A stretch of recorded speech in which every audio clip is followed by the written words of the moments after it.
Welcome back to Punya's Canvas of Stories. So, ഞാൻ പുണ്യതീർത്ഥ Kozhikode medical കോളേജിലെ final year MBBS വിദ്യാർത്ഥിയാണ്. അപ്പോൾ നമ്മൾ കഴിഞ്ഞ വീഡിയോയിൽ പറഞ്ഞിട്ടുണ്ടായിരുന്നു, അതായിരുന്നു എൻ്റെ ഫസ്റ്റ് വീഡിയോ ആക്ച്വലി. അടുത്ത വീഡിയോയിൽ നമ്മൾ സംസാരിക്കാൻ പോകുന്നത് കിരീടം സിനിമയെക്കുറിച്ചായിരിക്കും എന്നുള്ളതൊക്കെ. പക്ഷെ എന്നാൽ അവിടെ നിന്നൊരു ടേൺ എടുക്കേണ്ടത് വളരെ അത്യാവശ്യമായിട്ട് എനിക്ക് തോന്നിയിട്ടുണ്ട്. It's A high time that we should all speak up എന്നുള്ളത് തോന്നിയതുകൊണ്ടാണ് ഞാനിപ്പോൾ ഇതിനെക്കുറിച്ച് സംസാരിക്കാമെന്ന് വിചാരിച്ചത്.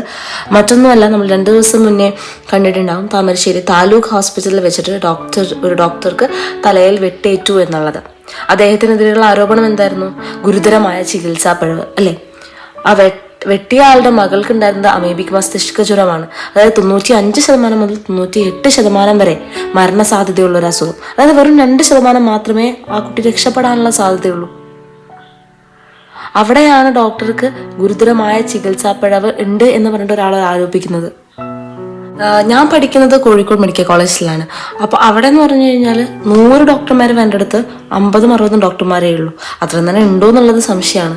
അതുകൂടാതെ 100 രോഗികളെ ചികിത്സിക്കേണ്ട സമയത്ത് നമ്മൾ ചികിത്സിക്കുന്ന 200-250 രോഗികളെയാണ്. നമുക്ക് കിട്ടുന്ന പരിമിതമായ ഫെസിലിറ്റീസ് വെച്ചിട്ട് ഡോക്ടർമാർ ഉറക്കവും ഊണും ഇല്ലാതൊക്കെയാണ് ഡോക്ടർമാർ ചികിത്സിക്കുന്നത്. ഞാൻ വരെ കേട്ടിട്ടുണ്ട്. ഞാൻ വെച്ചാൽ നമ്മുടെ കൂടെയുള്ള വർക്ക് ചെയ്യുന്ന ഡോക്ടേഴ്സിനോട് ചോദിക്കുന്നത്, 2 ദിവസമായാലോ ഡോക്ടറെ ഡ്രസ്സ് മാറ്റിയിട്ട്. അവർക്ക് ഡ്രസ്സ് മാറ്റാനോ കുളിക്കാനോ ചില സമയത്ത് 24 hour കണ്ടിന്യൂസ് ആയിട്ട് ഡ്യൂട്ടിയിലിരിക്കുന്നുണ്ട്. അത് അവിടെ സർജറി കാഷ്വാലിറ്റി ആയാലും ഓർത്തോ കാഷ്വാലിറ്റിയിലൊക്കെ നമുക്ക് കാണാൻ പറ്റുന്നതാണ്. 24 hour ഡ്യൂട്ടി, 24 36 hours ഒക്കെ എടുക്കുന്ന നമ്മളെ കോളേജിൽ എത്രയോ ഡോക്ടേഴ്സ് ഉണ്ട്. നമ്മൾ നമ്മുടെ പ്രയോറിറ്റീസ് മാറ്റി വെച്ച് ബാക്കി എല്ലാ കാര്യങ്ങളും മാറ്റി വെച്ചിട്ടായിരിക്കും ഇതിന് വേണ്ടിയിട്ട് ഇറങ്ങി തിരിച്ചിരിക്കുന്നത്. ഓക്കെ, ഒരു മെഡിക്കൽ സ്റ്റുഡൻ്റ് ആയിട്ടുള്ള ഞാൻ ഓരോ ദിവസവും ബുക്ക് വായിക്കുന്നത്, ഓരോ ദിവസവും ഓരോ കാര്യങ്ങൾ പഠിക്കുന്നത് ഇനി വരുന്ന കാലത്ത് ഞാനൊരു ഡോക്ടറായിരിക്കുന്ന സമയത്ത് കൂടുതൽ ആൾക്കാരെ ചികിത്സിക്കാൻ വേണ്ടിയിട്ടാണ്. മിക്ക കുട്ടികളും അതെ നമുക്ക് സേവനം ചെയ്യാം എന്നുള്ളൊരു മനോഭാവത്തോടെ കൂടെ തന്നെ ആയിരിക്കും കോഴിക്കോട് മെഡിക്കൽ കോളേജിലല്ല ഏത് മെഡിക്കൽ കോളേജിലായാലും ഡോക്ടറാവാൻ വേണ്ടി പഠിക്കാൻ വന്നിട്ടുള്ളത്. ഇപ്പം നമ്മുടെ എല്ലാവരുടെ ഉള്ളിലൊരു ഭയമാണ്, എന്തായിരിക്കും ഇനി മുന്നോട്ടുള്ള ജീവിതത്തിൽ സംഭവിക്കുക, എന്തൊക്കെയായിരിക്കും നമ്മൾ മുന്നോട്ട് നേരിടേണ്ടി വരിക. എനിക്ക് നല്ല ഭയമുണ്ട്. ഈ കൊല്ലം കഴിഞ്ഞ് ഞാനാവാൻ പോകുന്ന ഹൗസ് സർജനാണ്. കാഷ്വാലിറ്റിയിൽ ഡ്യൂട്ടി എടുക്കേണ്ടി വരും. ആ സമയത്ത് എങ്ങനെയായിരിക്കും ഒരു ബൈസ്റ്റാൻഡർ എന്നോട് പെരുമാറാൻ പോകുന്നത്? This is too much. It's high time that we should speak up. നമ്മളെ സിസ്റ്റം മാറണം, സെക്യൂരിറ്റി വേണം. നമ്മളുടെ തൊഴിലിടത്തിൽ നമുക്ക് യാതൊരുവിധ സെക്യൂരിറ്റി ഇല്ല എന്നുള്ളത് വീണ്ടും തെളിഞ്ഞുകൊണ്ടിരിക്കുകയാണ്. ഒരു കേസാണോ 2 കേസാണോ? ഞാൻ നമ്മുടെ മെഡിക്കൽ കോളേജിന് ശേഷം എത്ര പ്രതിഷേധങ്ങളിൽ പങ്കെടുത്തിട്ടുണ്ടെന്ന് എനിക്കറിയില്ല. ഡോക്ടേഴ്സിനെതിരെയുള്ള ആക്രമണം കാരണം സിസ്റ്റമാണ് മാറേണ്ടത്. സെക്യൂരിറ്റി സിസ്റ്റം പ്രോപ്പറായിട്ടുള്ള സിസ്റ്റം വേണം. ഡോക്ടേഴ്സിന് കറക്റ്റായിട്ടുള്ള വർക്കിംഗ് ടൈം വേണം. ഇതൊക്കെയാണ് നമ്മൾ ആവശ്യപ്പെടുന്നത്. ഏതൊരു ജോലിയിലും മിനിമമായിട്ട് വേണ്ടുന്ന കാര്യങ്ങളാണ് നമ്മൾ ചോദിക്കുന്നത്. So I hope that system change. അത്രയൊക്കെ എനിക്ക് പറയാനുള്ളൂ. നമുക്ക് കഥയിലേക്ക് കടക്കാം. സോ ഇന്നത്തെ കഥ എന്ന് പറഞ്ഞു കഴിഞ്ഞാൽ ഡോക്ടർ PV ഗംഗാധരൻ സാറാണ്. He's A very famous oncologist. So പുള്ളി എഴുതിയ ജീവിതം എന്ന അത്ഭുതം വളരെ നല്ലൊരു ബുക്കാണ്. കുറേ ക്യാൻസർ പേഷ്യൻസിൻ്റെയും കഥകളും അദ്ദേഹം ഒരു ഡോക്ടറായിരിക്കും അദ്ദേഹം നേരിട്ട കുറേ കാര്യങ്ങളൊക്കെയാണ് ആ പുസ്തകത്തിലുള്ളത്. I highly recommend you people to read that book. വായിച്ചിട്ടുണ്ടെങ്കിൽ തീർച്ചയായും കമൻറ്റ് ചെയ്യുക, ഇതിനെക്കുറിച്ച് കാര്യങ്ങളൊക്കെ പറയാം, എന്താണ് നിങ്ങൾക്ക് തോന്നിയെന്നുള്ളതൊക്കെ. ഞാൻ എൻ്റെ ഫസ്റ്റ് ഇയറിൽ മറ്റോ വായിച്ച ബുക്കാണ്. അപ്പോൾ ആ സമയത്താണ് നമുക്കൊരു ഡോക്ടറാകുമ്പോൾ കുറേ കാര്യങ്ങൾ ഇനിയും ചെയ്യാനുണ്ടല്ലോ എന്നൊക്കെ തോന്നിപ്പോകുന്നൊരു പുസ്തകമാണ്. അപ്പോൾ അതിലൊരു കുറച്ച് ചെറിയ കഥയാണ് ഞാനിപ്പോൾ ഇന്ന് നിങ്ങളോട് ഷെയർ ചെയ്യാമെന്ന് വിചാരിച്ചത്. അപ്പം സാറ് അടയാർ ഹോസ്പിറ്റലിൽ വർക്ക് ചെയ്തുകൊണ്ടിരിക്കുന്ന സമയമായിരുന്നു.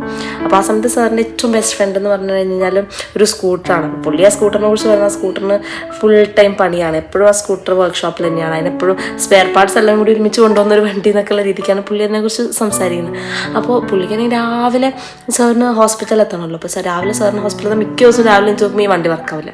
പിന്നെ അതിനെ കൊണ്ടുപോയി വർക്ക്ഷോപ്പിലൊക്കെ കൊണ്ടുപോയി പിന്നെ ബസ്സൊക്കെ കയറി ഓടിപ്പിടിച്ച് വേണം ഹോസ്പിറ്റലിൽ എത്താൻ വേണ്ടിയിട്ട്.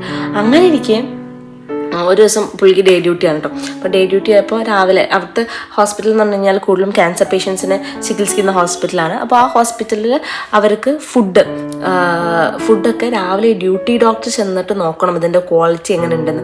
കാരണം കീമോ കഴിഞ്ഞിരിക്കുന്ന പേഷ്യൻ്റാണ്, ചെറിയൊരു ഇൻഫെക്ഷൻ മതി പ്രശ്നമാവാനായിട്ട്. അപ്പോൾ രാവിലെ ഡോക്ടർ പോയിട്ട് ഈ ഫുഡൊക്കെ നോക്കണം ഇത് കറക്റ്റ് ആണോന്ന്. അങ്ങനെ രാവിലെ എനിക്ക് ഡേ ഡ്യൂട്ടിക്ക് പോകാൻ വേണ്ടിയിട്ട് ഡോക്ടർ ഇറങ്ങുക നോക്കുമ്പോൾ എന്ത് വെച്ചു, അന്നും ഈ വണ്ടി വർക്കാവുന്നില്ല. അപ്പോൾ അങ്ങനെ ഇത് അങ്ങനെ ഡോക്ടർ അന്ന് വണ്ടി വർക്ക്ഷോപ്പിൽ കൊണ്ടുപോയി. പിന്നെ ഓടിപ്പിടിച്ച് ബസ്സിനൊക്കെ ചെന്ന് അവിടെ ചെന്നെത്തി നോക്കിയപ്പോൾ ഭക്ഷണമൊക്കെ നല്ലതാണ്, ഭക്ഷണമൊക്കെ കൊടുക്കാൻ പറഞ്ഞു. ഡോക്ടർ അങ്ങനെ ഇരിക്കുകയാണ്. അപ്പോൾ ആ സമയത്താണ് വെങ്കിട്ടരാജു എന്ന് പറഞ്ഞിട്ടുള്ളൊരു പേഷ്യൻ്റ് ഉണ്ട്. പുള്ളി ഡോക്ടറെ അടുത്തേക്ക് ഓടി വരുന്നുണ്ട്. അതുകൊണ്ട് പറയും, ഡോക്ടറെ ആ പേഷ്യൻറ്റിന് ഒട്ടും വയ്യ, എന്തൊക്കെയോ പ്രശ്നങ്ങളുണ്ട്. അപ്പോൾ ഡോക്ടർ അപ്പോഴേക്കും മനസ്സിലിങ്ങനെ ആലോചിച്ചു, ഇയാളെ എന്നെക്കാളും മുന്നേ പണി തുടങ്ങിയിരിക്കുന്നു. വെങ്കിട്ടരാജുവും ഒരു പേഷ്യൻ്റാണ്, പക്ഷെ എന്നാൽ പോലും പുള്ളി ഇങ്ങനെ എല്ലാം അവിടുത്തെ മോടി നടന്ന് പുള്ളി ആകെ ഈ കീമോ കൊടുത്തിട്ട് വയ്യാതാകുമ്പോൾ മാത്രമാണ് പുള്ളി അവിടെ ബെഡിൽ അടങ്ങി കിടക്കുള്ളൂ. അല്ലാത്ത സമയത്തൊക്കെ ഫുള്ളിങ്ങനെ പുള്ളി ഓടി നടക്കുകയാണ് പുള്ളിയുടെ മെയിൻ പരിപാടി. അപ്പോൾ ഇങ്ങനെ പറയുന്ന സമയത്ത് അപ്പോൾ ഡോക്ടർ പറഞ്ഞു, എന്നാൽ നമുക്ക് നോക്കാമെന്ന് പറഞ്ഞ് ചെന്ന സമയത്ത് അവർ പറയുന്നത് ഭാഷ ഡോക്ടർക്ക് മനസ്സിലാവില്ല. അപ്പോൾ ഈ വെങ്കിട്ടരാജു വന്നിട്ട് തമിഴിലേക്ക് മാറ്റിയിട്ട് ഡോക്ടറെ അടുത്ത് സംസാരിക്കുമ്പോൾ പറഞ്ഞു, ഇവരുടെ കയ്യിൽ ആ സമയത്ത് ഇവരുടെ അടുത്ത് ചോദിച്ചത് ആ ഹോസ്പിറ്റൽ എങ്ങനെയാണെന്ന് വെച്ച് കഴിഞ്ഞാൽ ഇപ്പം നമ്മുടെ കയ്യിൽ പൈസ കൊടുക്കാനുള്ളവർക്ക് പൈസ കൊടുത്ത് ചികിത്സിക്കാം, ഇല്ലാത്തവരുടെ കയ്യിൽ എത്രയാണോ പൈസ അത് കൊടുത്ത് ചികിത്സിക്കുക എന്നുള്ളത്. അപ്പോൾ അങ്ങനെ ഇരിക്കുന്ന സമയത്ത് ഇവരുടെ അടുത്ത് ഇവർ പറഞ്ഞു, ഇത്ര 100 രൂപ കൊടുക്കാം. പക്ഷെ അവരുടെ കയ്യിൽ ഇപ്പോൾ 100 രൂപ പോലും ഇല്ല കൊടുക്കാൻ. അപ്പോൾ എന്തെങ്കിലും ചെയ്യാൻ പറ്റുമോ? അപ്പോൾ ഡോക്ടർ പറഞ്ഞു, അത് കുഴപ്പമില്ല എന്നൊക്കെ പറഞ്ഞ് ഡോക്ടർ കുഴപ്പമില്ല എന്നൊക്കെ പറഞ്ഞപ്പോൾ അവർ ഭയങ്കര സന്തോഷമായി. അങ്ങനെയൊക്കെ നിൽക്കുക. ഈ വെങ്കട്ടരാജുവിനെ കുറിച്ചാണ് പിന്നെ ഡോക്ടർ കൂടുതലായിട്ട് സംസാരിക്കുന്നത്. അപ്പോൾ ഇവിടെ ഈ കൃത്യമായിട്ടുള്ള ഭക്ഷണം, അതായത് ഇവർ ഈ പാകം ചെയ്ത് കൊടുക്കുന്ന ഭക്ഷണം മാത്രമേ ഇവർക്ക് കഴിക്കാൻ പറ്റുള്ളൂ.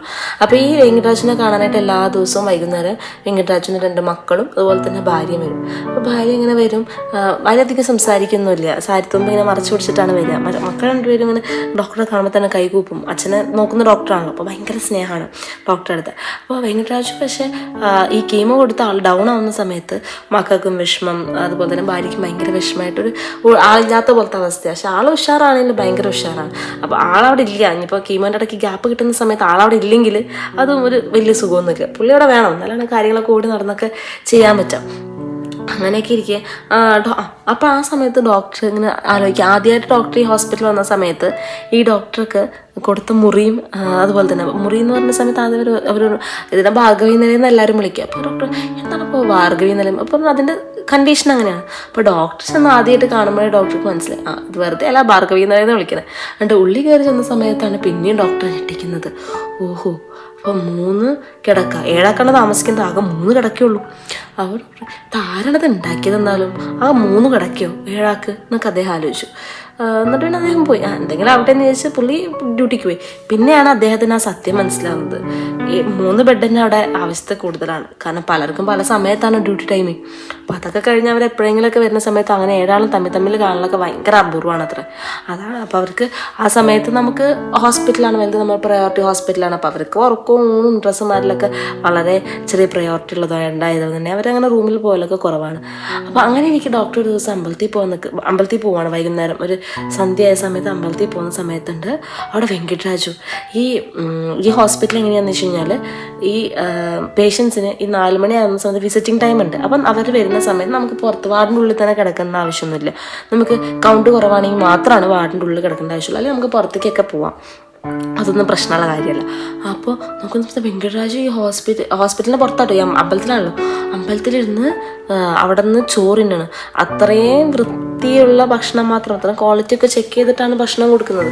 എന്നിട്ട് ആ വെങ്കട്ടരാജു ആണ് ഇരുന്നിട്ട് ഈ ഭക്ഷണം കഴിക്കുന്നത്. ഡോക്ടർ ആകെ അങ്ങോട്ട് സ്തംഭിച്ച് പോയി.